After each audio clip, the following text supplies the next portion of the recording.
Assalamualaikum warahmatullahi wabarakatuh. Selamat pagi. Um, Kami daripada kelas UHE 3162, Family System in Islam. Dan nama saya adalah Muhammad Lumar Syafiq bin Mausuh, MA 19 311. Bersama kawan saya lagi 3 orang, Syed Hakim bin Wan Ismail, Muhammad Azli bin Muhammad Asri dan Muhammad Afif bin Kamal. Jadi yang pertama, saya ingin membentangkan tentang selepas perkahwinan. So, apa yang tanggungjawab yang perlu kita ada untuk selepas perkahwinan?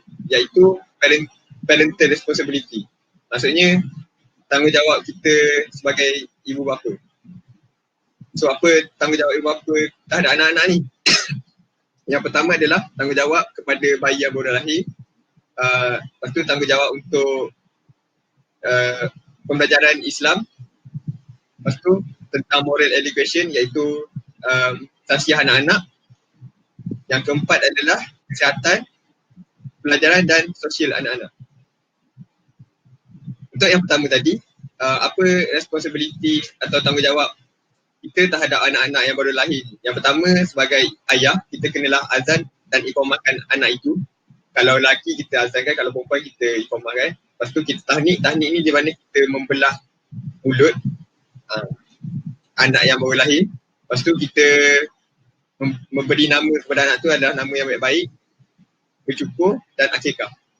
Dan seterusnya adalah memberi pelajaran agama Islam terhadap anak-anak kita.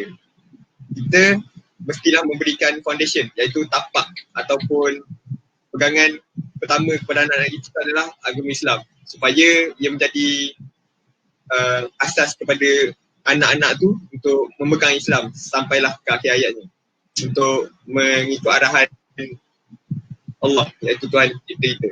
Yang seterusnya adalah memberi pelajaran tentang akhlak, di mana akhlak ni perlu ada dalam seorang anak supaya dia menjadi seorang yang tidak sombong, dan untuk melahirkan satu generasi yang baik, dan untuk menghasilkan satu adab terhadap anak-anak tu, dan untuk mengelakkan daripada terjadinya orang cakap kurang ajar terhadap ibu bapa dan orang sekeliling, dan untuk jadi anak contoh kepada orang lain.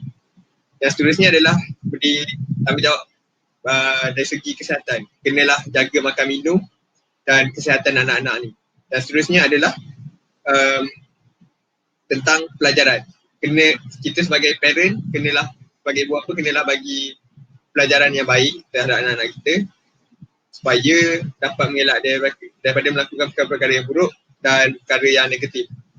Dan seterusnya dapat memberi anak itu satu hala tuju untuk menjadi seorang yang lebih berjaya dan ada cita-cita. Dan yang terakhir adalah sosial. Sosial ni untuk melahirkan seorang anak yang punya etika, dan etika dia tu berasaskan Islam, dan tahu apa limit dari segi pergaulan, dari segi aurat dan sebagainya.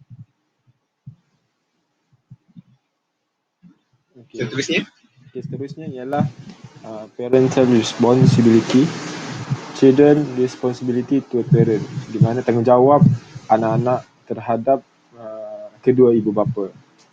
Okay, next.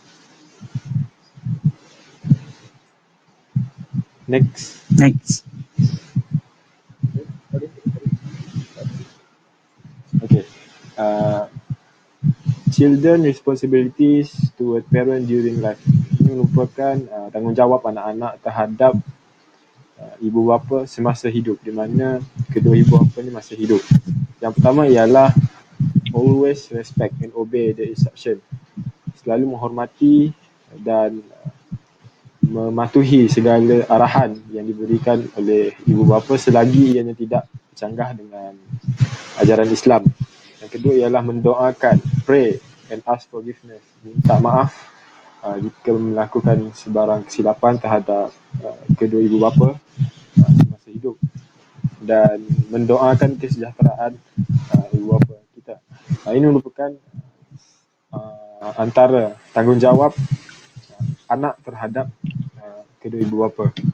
Yang ketiga ialah menjaga ibu bapa. kita tahu ini merupakan ibu bapa merupakan anugerah terhadap kepada anak-anak dan menjadi tanggungjawab dan kewajipan seorang anak untuk menjaga ayah mereka. Dan yang keempat ialah give them good service, sama macam yang ketiga. Dan yang terakhir ialah speak smoothly toward them. Maksudnya kita sebagai seorang anak seharusnya sedaya upaya untuk bercakap dengan lemah lembut terhadap kedua ibu bapa kita dan tidak untuk berkelakuan kasar terhadap mereka dan jauh sekali untuk menyakitkan hati mereka. Kerana menyakitkan hati kedua ibu bapa itu merupakan dosa-dosa besar. Okey, seterusnya ialah children responsibilities toward parent after that. Maksudnya tanggungjawab yang perlu anak lakukan terhadap ibu bapa semasa ibu bapanya telah meninggal dunia. Yang pertama ialah mendoakan kesejahteraan mereka, pray for them. Itu merupakan tanggungjawab seorang anak. Yang seterusnya ialah be good to their friend. Selain itu, selain mendoakan kesejahteraan terhadap ibu bapa kita tadi, kita juga digalakkan dan kita dianjurkan untuk berkelakuan baik terhadap kawan arwah kepada ibu ataupun ayah kita. Okay, seterusnya ialah pay the debt, melunaskan hutang yang tak sempat dilunaskan oleh ibu atau ayah kita semasa dia hidup. Dan yang keempat ialah execute their will, iaitu merealisasikan hajat ataupun hajat yang ibu bapa kita pernah hajatkan semasa hidup, dan menjadi tanggungjawab kita sebagai anak untuk melaksanakan hajat tersebut. Dan yang terakhir ialah be a good person to everybody. Maksudnya sebagai seorang anak kita mestilah menjadi seorang yang baik terhadap orang-orang lain, kerana benda ini dipertanggungjawabkan. Segala yang kita lakukan di bumi ini akan dipertanggungjawabkan di akhirat, terutama dan ibu bapa juga akan dipertanggungjawabkan terhadap apa yang dilakukan oleh anak di bumi. Okay, dan ini merupakan ayat Al-Quran yang menceritakan, yang menjelaskan berkenaan dengan tanggungjawab seorang anak terhadap ibu bapa. Jadi saya bacakan dia punya ayat. Auzubillahi minasyaitonirrajim. Wa qada rabbuka alla ta'budu illa iyyah wa bil walidaini ihsana imma yablughanna 'indakal kibara ahaduhuma aw kilahuma fala taqul lahumā uffin wa la tanharhumā wa qul lahumā qawlan karīmā. Maksudnya, dan Tuhanmu telah perintahkan supaya engkau tidak menyembah melainkan kepadanya semata-mata, dan hendaklah engkau berbuat baik kepada ibu bapa jika salah seorang dari keduanya atau kedua-duanya sekali sampai kepada umur tua dalam jagaan dan peliharaanmu, maka janganlah engkau berkata kepada mereka sebarang perkataan kasar sekalipun perkataan dan janganlah engkau menengking menyergah mereka, tetapi katakanlah kepada mereka perkataan yang mulia. Surah Al-Isra ayat 23. Sekian saja dari saya. Seterusnya. Assalamualaikum warahmatullahi wabarakatuh. Tajuk seterusnya adalah good practice in family matter. Itu perbuatan baik dalam keluarga yang perlu diamalkan. Antaranya manner in seeking permission to enter their parent room. Okay. Adab untuk memasuki rumah atau bilik ibu bapa. Yang pertama ialah memberi salam sebelum memasuki rumah mereka. Give salam before entering their house. Selain itu, kita hendaklah meminta izin untuk masuk rumah ibu bapa kita, ask for their permission to enter the house. Dan kita juga perlu memilih masa yang terbaik yang untuk hadir ke rumah ibu, walaupun rumah ibu bapa kita. Choose the suitable time to enter or visit their home. Okay, waktu-waktu yang sebaiknya yang kita boleh masuk ke rumah ibu bapa kita tanpa izin mereka adalah sebelum fajar atau subuh, before fajar, before zuhur, and after isyak. Di waktu-waktu ini kita tidak perlu meminta izin mereka, sebab seperti mana kita tahu waktu-waktu ini adalah waktu-waktu yang mana kita berehat. Jadi tidak patut diganggu. Sekian, terima kasih. Okay, Assalamualaikum warahmatullahi wabarakatuh. Okay, kita sambung untuk good practice in family matters about aurat ruling in law. Aurat dalam Al-Quran disebut sebagai kemaluan atau berharga. Dalam kata lain,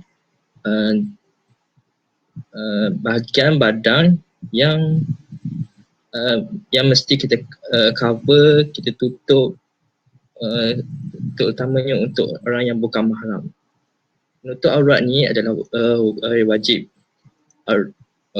Untuk aurat lelaki, ia dari pusat hingga ke lutut. Bagi aurat untuk perempuan ialah seluruh anggota badan kecuali muka dan tapak tangan. Okey, mahram ialah keluarga atau seorang yang haram dikahwin. Ajnabi ialah orang asing, iaitu orang luar, bukan yang dari keturunan kita sendiri. Okey, ni carta untuk mahram untuk lelaki, iaitu yang warna putih tu ialah mahram kita, dan yang kuning tu non mahram, iaitu kita tak boleh sentuh, tak boleh shake hand, tak boleh bersalaman. Okay, yang hijau tu iaitu isteri, hanya isteri saja yang bukan mahram tapi boleh sentuh dan halal untuk melihat aurat. Okay, next. Okay, mahram untuk wanita pula, hanya suami saja yang boleh melihat dan boleh mensentuh auratnya. Yang warna putih tu mahram bagi wanita, iaitu ibu saudara, suami yang boleh melihat aurat tu, boleh melihat aurat dan boleh berjabat tangan atau bersentuhan. Yang kuning di dalam list tu ialah non mahram bagi wanita, iaitu haram untuk berjabat tangan, bersentuhan. Dan semua lelaki bukan mahram haram disentuh dan bersentuhan dan boleh membatalkan air sembahyang wanita tersebut. Sekian saja, terima kasih.